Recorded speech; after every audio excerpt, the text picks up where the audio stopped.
لات اور عزا کون تھے؟ قرآن مجید میں ان کا ذکر کیوں آیا ہے؟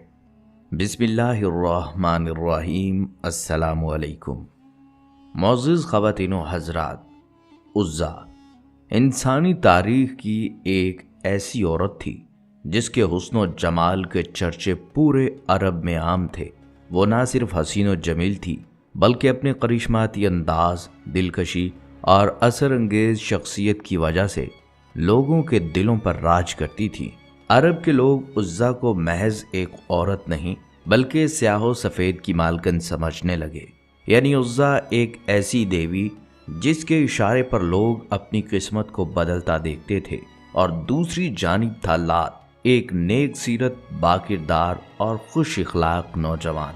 عرب کی سرزمین پر ان کے کردار اور اخلاق کی مثالیں دی جاتی تھیں۔ کہا جاتا ہے کہ مکہ مکرمہ میں جب لوگ زیارت کے لیے آتے تو لات خود ان کی خدمت کیا کرتا۔ وہ حاجیوں کو ستو پلاتا، مہمانوں کی خاطر مدارت کرتا اور ہر آنے والے کے لیے اپنے دروازے کھلے رکھتا۔ یہی وجہ تھی کہ لوگ لات کو نہ صرف نیک انسان بلکہ خدا کے بندوں میں شمار کرتے تھے۔ رفتہ رفتہ لات اور عزا کی نیکی، خوبصورتی اور شہرت نے ایک نیا رنگ اختیار کیا۔ لوگوں نے عزا کے حسن میں روحانیت اور لات کے کردار میں تقدس دیکھنا شروع کیا، اور یہی وہ لمحہ تھا جب عقیدت عبادت میں بدل گئی۔ مقدس کتاب قرآن مجید میں باقاعدہ بیان ہوا ہے، کیا تم نے لات اور عزا کو دیکھا ہے؟ اور ناظرین، آج کی اس ویڈیو میں ہم اسی سوال کے پیچھے حیرت انگیز راز کو کھولیں گے، اور اس ویڈیو میں ہم جانیں گے کہ یہ دونوں افراد لات اور عزا کیسے ایک نیک انسان سے دیوی اور دیوتا بن گئے، اور ان کے نام پر عرب میں عبادات کیسے شروع ہوئیں۔ بلکہ ہم دیکھیں گے کہ لات اور عزا کے بعد منات اور حبل جیسے دیگر مشہور بت کیسے لوگوں کی زندگی میں، قسمت اور معاشرتی نظام میں شامل ہو گئے۔ اس کے علاوہ ناظرین، ویڈیو میں ہم جانیں گے حضور صلی اللہ علیہ وسلم اور صحابہ اکرام رضی اللہ تعالیٰ عنہم نے ان سب جھوٹے خداؤں کا خاتمہ کیسے کیا۔ تو ناظرین، آخر تک ہمارے ساتھ رہیے گا، کیونکہ جو حقائق آپ اس ویڈیو میں دیکھنے والے ہیں وہ شاید آپ کے تمام اندازے بدل دیں گے۔ یہاں یہ بات واضح رہے کہ ہماری آج کی یہ ویڈیو مکمل تحقیق کے بعد پیش کی جا رہی ہے، لہٰذا ویڈیو اچھی لگے تو لائک ضرور کیجیے گا۔ ناظرین، سب سے پہلے تو یہ جان لیجئے کہ عزا دیوی کا تذکرہ مقدس کتاب قرآن مجید کی سورہ نجم میں آتا ہے۔ تاریخ بتاتی ہے کہ عزا دراصل ایک نیک اور شریف لڑکی تھی۔ طائف کے قریب ایک ویران مقام پر لوگوں کو اچانک ملی، اور چونکہ کسی کو اس کے والدین کے بارے میں کچھ علم نہ تھا، لوگوں نے قیاس کیا کہ وہ نعوذ باللہ اللہ کی بیٹی ہے۔ وقت گزرتا گیا اور عزا جوان ہوئی، انتہائی حسین، دلکش اور باوقار عورت۔ کہا جاتا ہے جو کوئی عزا پر بری نظر سے دیکھتا وہ کسی نہ کسی بیماری میں مبتلا ہو جاتا۔ یہی بات لوگوں کے عقیدے کو مضبوط کرتی گئی، اور رفتہ رفتہ وہ ایک دیوی کے روپ میں جانی جانے لگی۔ عرب کے کئی قبائل کا ماننا تھا کہ عزا سیاہ و سفید کی مالک ہے۔ دن اور رات کو بدلنے، بارش اور ہوا کے فیصلے اسی کے اختیار میں ہیں۔ وہ مانتے تھے کہ خوشحالی، رزق اور اولاد کی نعمتیں بھی عزا کے ہاتھ میں ہیں۔ طائف کے علاقے میں اس کا ایک مقام بھی بنایا گیا جہاں لوگ جا کر نظریں چڑھاتے، قربانیاں پیش کرتے اور اپنی دعائیں مانگا کرتے تھے۔ یہاں تک کہ مکہ اور طائف کے سردار تک اس عقیدت میں شامل ہو گئے۔ لوگ عزا کے نام کی قسمیں کھاتے، اس کے لیے سونے، چاندی اور قیمتی تحائف نذر کرتے۔ کفار کا یہ عقیدہ تھا کہ عزا ان کی حاجت روائی کرتی ہے اور خدا کے قریب لے جانے والی ہے۔ ناظرین، ایک عورت جو نیکی، پاکیزگی اور حسن کی علامت تھی، وقت کے ساتھ دیوی بن گئی، اور یوں عزا کا نام عرب کی بت پرست تاریخ میں ہمیشہ کے لیے درج ہو گیا۔ بلکہ عزا کے تذکرے کے ساتھ ہی عرب میں ایک اور نام تیزی سے مشہور ہوا، اور وہ تھا لات۔ حضرت ابن عباس رضی اللہ تعالیٰ عنہ کا قول ہے کہ لات ایک نیک، خوش اخلاق اور باکردار شخص تھا جو حاجیوں کے لیے ستو گھول کر لایا کرتا تھا۔ وہ مکہ مکرمہ میں آنے والے زائرین کی خدمت اپنے ہاتھوں سے کرتا، انہیں پانی پلاتا، ستو پیش کرتا اور مہمان نوازی کو عبادت سمجھتا تھا۔ اس کی نرم مزاجی، سچائی اور رحم دلی نے لوگوں کے دل جیت لیے۔ پورے عرب میں لات کی دیانتداری اور پاک سیرت کے چرچے پھیل گئے۔ کہا جاتا ہے کہ اس کے برابر نیکی اور کردار میں کوئی نہ تھا، یہاں تک کہ عرب کے قبیلوں میں کہا جانے لگا کہ لات جیسا شخص دوبارہ پیدا ہی نہیں ہو سکتا۔ ناظرین، جب لات اور عزا دونوں کی نیک نامی اور شہرت عرب میں پھیل گئی تو طائف کے سرداروں نے سوچا کہ ان دونوں کی شادی کر دی جائے۔ چنانچہ باہمی مشاورت سے یہ فیصلہ ہوا اور لات اور عزا کا نکاح کر دیا گیا۔ کہا جاتا ہے کہ شادی کی رات وہ دونوں اپنے حجرے میں گئے، مگر اس کے بعد نہ لات واپس آیا نہ عزا۔ لوگوں نے بہت تلاش کیا لیکن ان کا کوئی نشان نہ ملا۔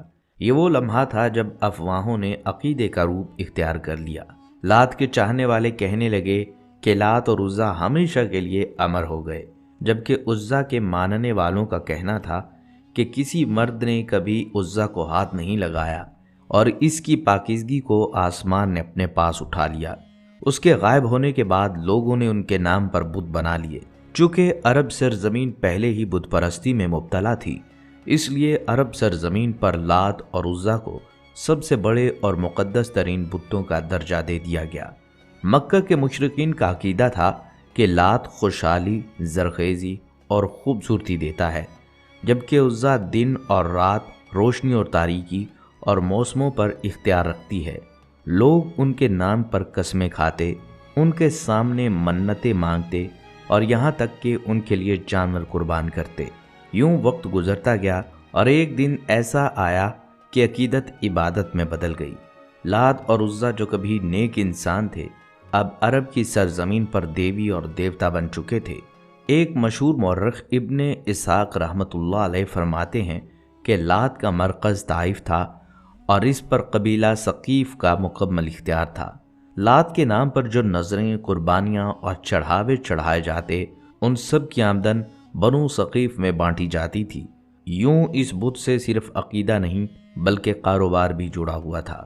کہا جاتا ہے عمر بن لہی، جو عرب میں بت پرستی کی بنیاد رکھنے والا شخص تھا، اس نے قریش اور بنو کنانہ سے کہا، تمہارا رب موسم کے ساتھ سفر کرتا ہے۔ سردیوں میں لات کے پاس طائف میں ہوتا ہے اور گرمیوں میں عزا کے پاس مکہ میں۔ بس پھر کیا تھا، لوگوں نے ان دونوں کی تعظیم شروع کر دی، ان کے حجرے بنا دیے اور ان کے سامنے قربانیاں چڑھانے لگے۔ لات اور عزا کے نام پر بھیڑ بکریاں ذبح کی جاتی، ان کے خون سے ان کے بتوں کو تر کیا جاتا اور ان کے سامنے سجدے کیے جاتے، یہاں تک کہ ان گمراہ کن لوگوں نے لات کو خدا کا بیٹا اور عزا کو خدا کی بیٹی کہنا شروع کر دیا۔ استغفر اللہ۔ ناظرین، مگر تاریخ کا دھارا ہمیشہ ایک رخ پر نہیں رہتا۔ جب فتح مکہ ہوا اور سرزمین عرب پر اسلام کا سورج طلوع ہوا تو وہ وقت آ گیا جب جھوٹے خداؤں کا خاتمہ ہونا تھا۔ روایت میں آتا ہے کہ نبی صلی اللہ علیہ وسلم نے ان بتوں کے خاتمے کا حکم دیا، لہٰذا حضرت مغیرہ بن شعبہ رضی اللہ تعالیٰ عنہ کو طائف بھیجا گیا۔ انہوں نے نہ صرف لات کے بت کو توڑا بلکہ اس کی جگہ مسجد تعمیر کر دی۔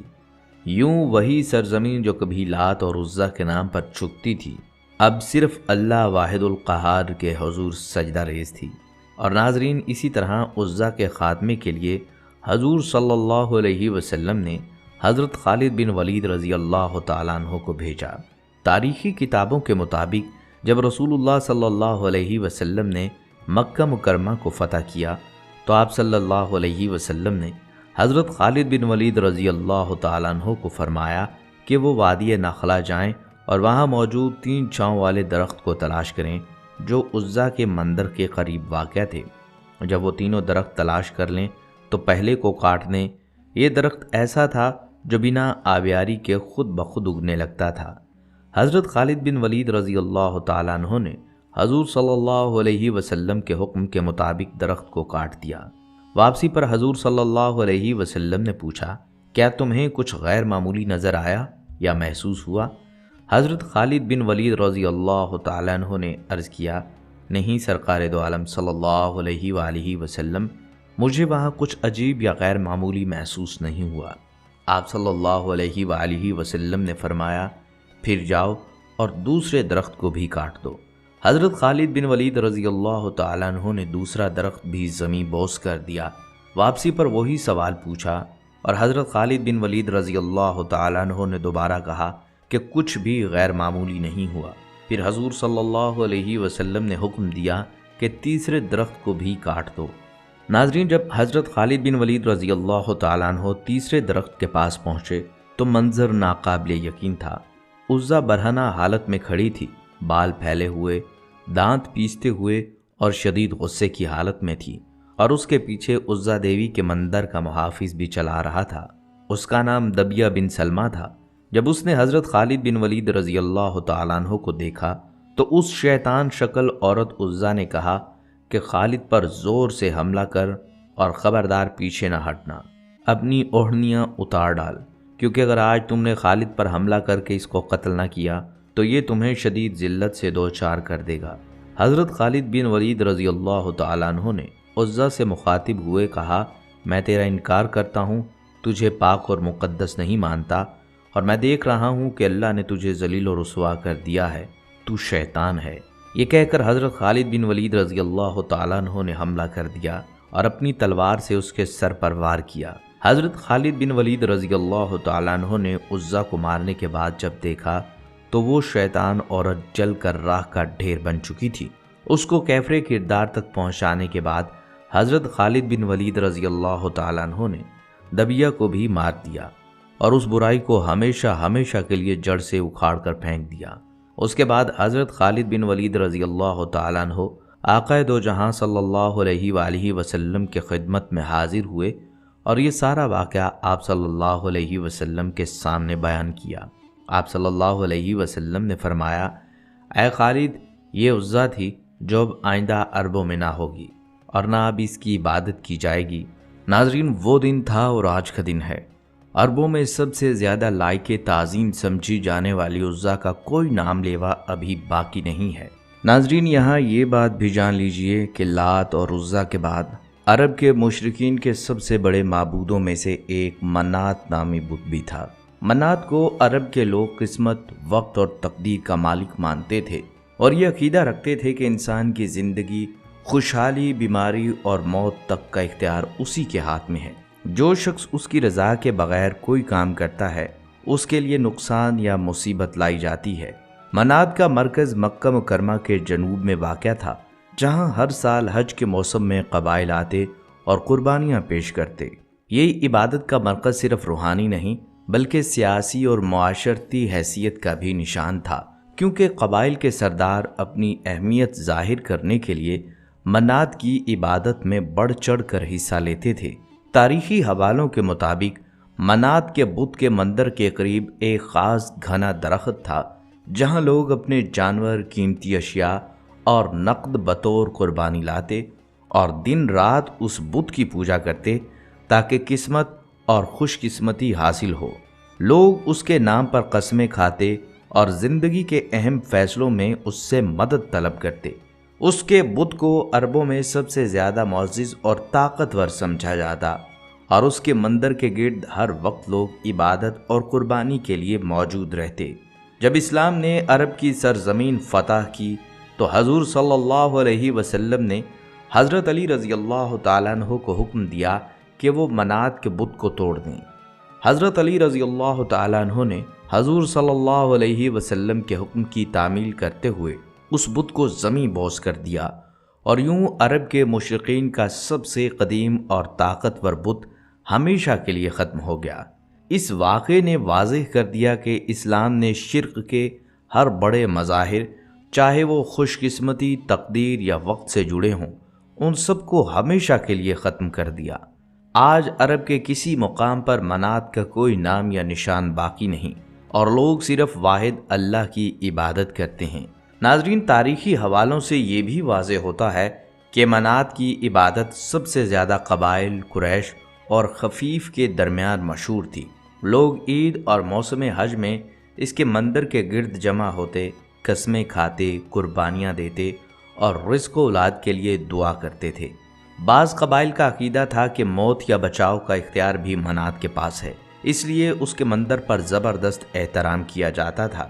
حضور اکرم صلی اللہ علیہ وسلم کے حکم کے بعد حضرت علی رضی اللہ تعالیٰ عنہ نے نہ صرف منات کے بت کو توڑا بلکہ اس کی عبادت کرنے والوں کے دلوں میں بھی شرک کے آثار ختم کر دیے اور عرب کی زمین کو صرف توحید کے لیے محفوظ کر دیا۔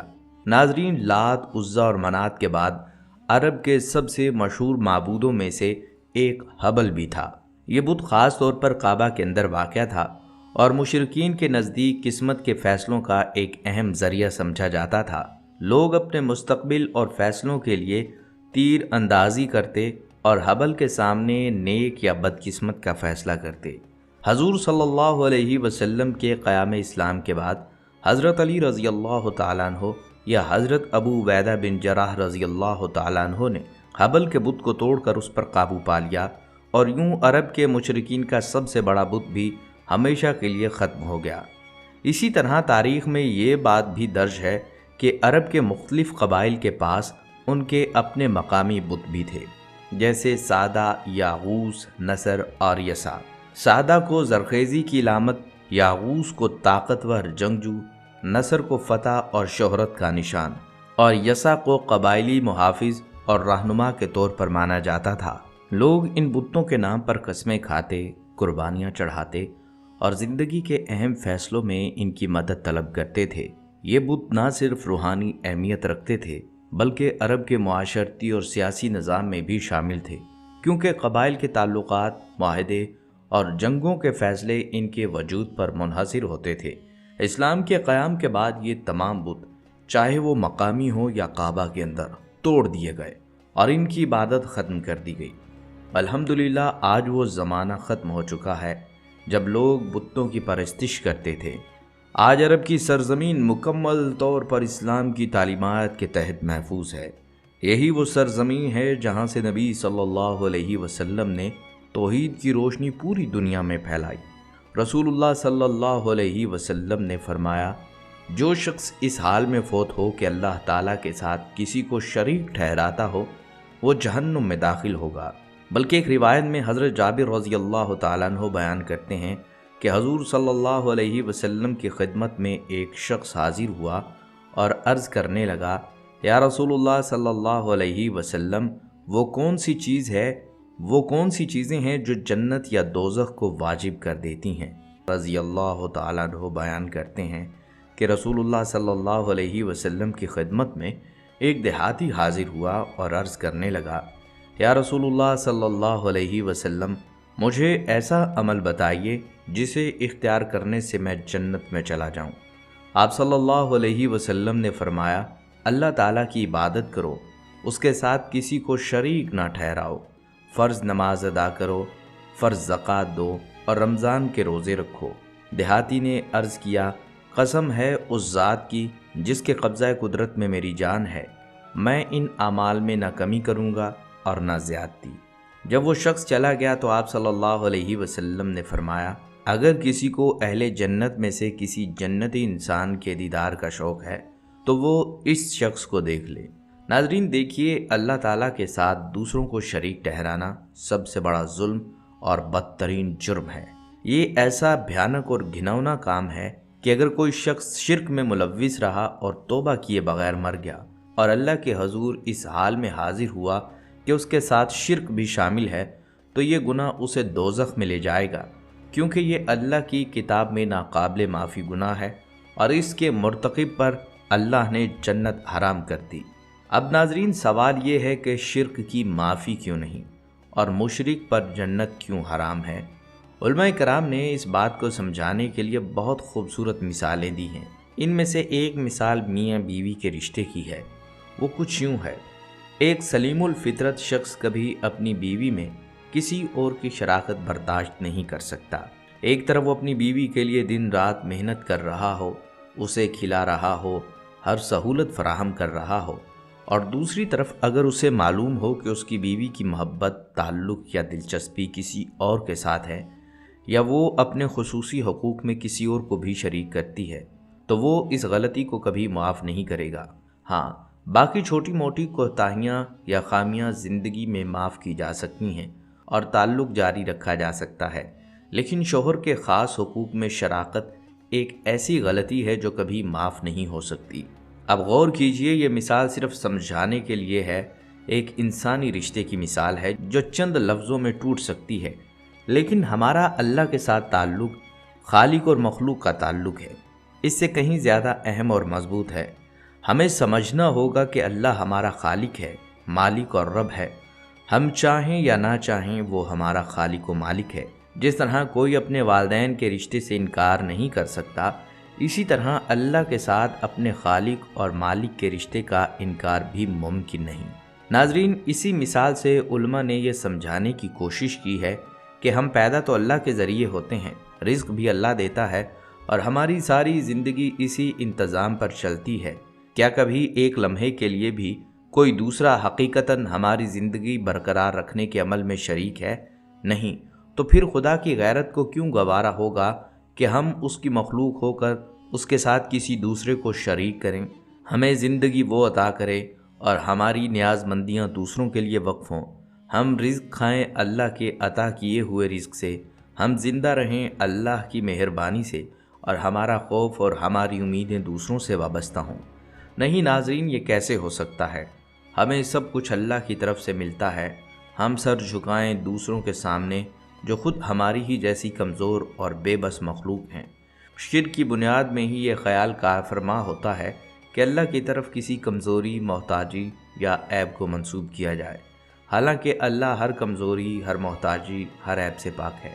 یہ توہین ہے، ایک ایسا ظلم ہے، ایک ایسا جرم کہ کوئی شخص اللہ کے ساتھ کسی اور کو شریک کر کے اس کی عظمت کو پامال کرتا ہے، اور اللہ کی یہ توہین، یہ وہ گناہ ہے جسے کبھی وہ معاف نہیں کرے گا۔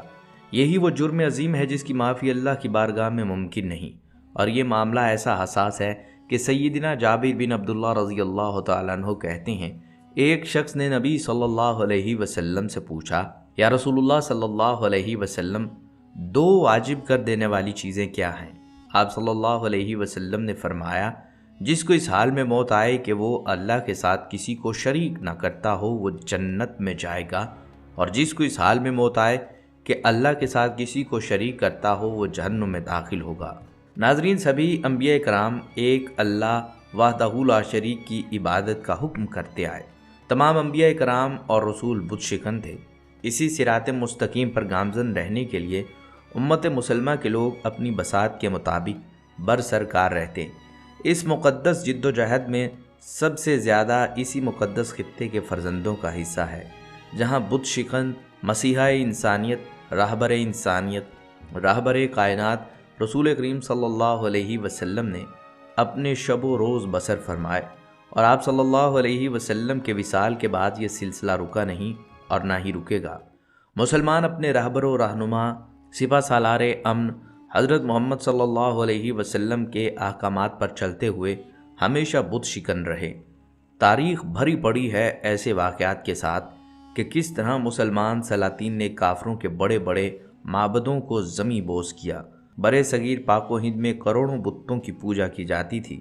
جب 712 ہجری میں محمد بن قاسم نے ایک مسلمان عورت کو ایک بت پرست ظالم راجہ داہر کی قید سے آزادی دلانے کے لیے جہاد کیا تھا، اور راجہ داہر کروڑوں خداؤں سمیت اپنے گھوڑوں کے پاؤں کے نیچے رونتے ہوئے ملتان تک اسلام کا جھنڈا لہرائے، ان کے بعد سلطان محمود غزنوی نے سومنات کے بت کو پاش پاش کیا۔ مورخین کے نزدیک نہ تو یہ کوئی عام مندر تھا اور نہ ہی کوئی عام بت۔ سومنات کے بت کا تعلق عرب کے لات، منات اور عزا سے جڑا تھا۔ سلطان محمود غزنوی کے علاوہ شہاب الدین غوری ایک اور اہم نام جس نے دلی میں مسلمانوں کی حکومت کی مرکزیت کو مستحکم کیا، جس کے بعد مسلمان فاتحین ایک سلسلہ برے صغیر پاک و ہند میں شروع ہوا۔ آج مسلمان اپنے مذہب اسلام سے دور ہوتے ہوتے بزرگ پرستی یعنی شخصیت پرستی سے قبر پرستی اور پھر بت پرستی تک آن پہنچے ہیں، جس کی کئی زندہ مثالیں آج ہمارے ہاں موجود ہیں۔ ناقص العقل مسلمانوں نے قوم نوح کی طرح نیک بابوں کی قبروں کو سجدہ گاہ بنا لیا۔ بات قبروں سے نکل کر بت پرستی تک آن پہنچی ہے۔ یہاں پر بڑی بڑی شخصیات کے مجسمے بنائے گئے جن کی ابھی عبادت تو شروع نہیں ہوئی، مگر دلیل یہ دی جاتی ہے کہ ان کو دیکھ کر ہمیں ان جیسے کام کرنے کی ترغیب ملتی ہے۔ عین ممکن ہے کہ نئی آنے والی نسل باقاعدہ عبادت شروع کر دے، مگر ایک حقیقت یہ بھی ہے کہ جہاں بت پرستی ہوتی ہے وہاں بت شکن بھی جنم لیتے ہیں۔ ایک طویل مدت ہندوؤں سکھوں کے ساتھ رہنے کی وجہ سے ہم ابھی تک ان کی فرسودہ روایات، تہذیب و تمدن سے چھٹکارا حاصل نہیں کر سکے۔ آج بھی مسلمانوں میں چند غدار ایسے موجود ہیں جو محمد بن قاسم کو دہشت گرد، جبکہ بت پرست، ظالم، عیاش، کافر راجہ داہر کو ہیرو مانتے ہیں۔ مسلمانوں کی فن تعمیر کا منہ بولتا ثبوت، بادشاہی مسجد کو اپنے گھوڑوں کا استبل بنانے والا، مسلمانوں پر ظلم و ستم کے پہاڑ ڈھانے والا کافر حکمران راجہ رنجیت سنگھ کا مجسمہ شاہی قلعہ کے اندر نصب کیا گیا، جسے چند دن قبل ایک بت شکن نے توڑ دیا، جس پر قانون فوری حرکت میں آ گیا۔ بہرحال ناظرین، اس ویڈیو کے آخر میں دعا گو ہیں اللہ پاک ہمیں اچھے حکمران عطا فرمائے اور ہم سب کو توحید پر قائم دائم رکھے، آمین۔